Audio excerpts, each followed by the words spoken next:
5% of gas. Qatar గ్యాస్ని ఇది పేల్చేసింది Iran. దానివల్ల ప్రొడక్షన్ లేదు. అది అదే ఒక క్రైసిస్ నడుస్తుంది. మనం వేరే దేశాల నుంచి కొంటున్నాం. ఇవన్నీ ఒక ఆస్పెక్ట్ ఉంది కాబట్టి రేట్ ఎక్కువ అవుతుంది అన్న దృష్ట్యా ఒకటి. రెండవది ఆర్టిఫిషియల్ ఇంటెలిజెన్స్ ఇంపాక్ట్ పెరుగుతోంది. ఏఐ ఇంపాక్ట్ అన్నటువంటి దాంతో దేశవ్యాప్తంగా కాదు ప్రపంచవ్యాప్తంగా సాఫ్ట్వేర్ ఉద్యోగాలు పోతున్నాయి. బడా బడా కంపెనీలే పీకి అవతల పడేస్తున్నాయి కదా, మైక్రోసాఫ్ట్ వీళ్ళే. దాని ఇంపాక్ట్తో ఇప్పుడు ఒక్కసారిగా క్రైసిస్ ఏర్పడుతుంది. నేను దాదాపుగా లాస్ట్ 6 months నుంచి వీడియోస్ అనేకం చేశాను.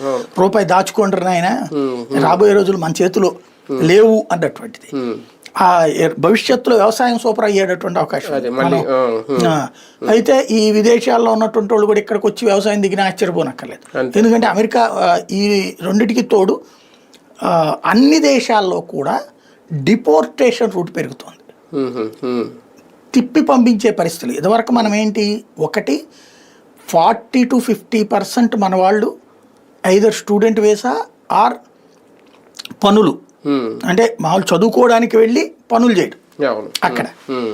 అలాంటి అన్ని చోట్ల కూడా ఆయా దేశాల్లో ఇప్పుడు ఉపాధి అవకాశాలు దెబ్బతిన్నాయి.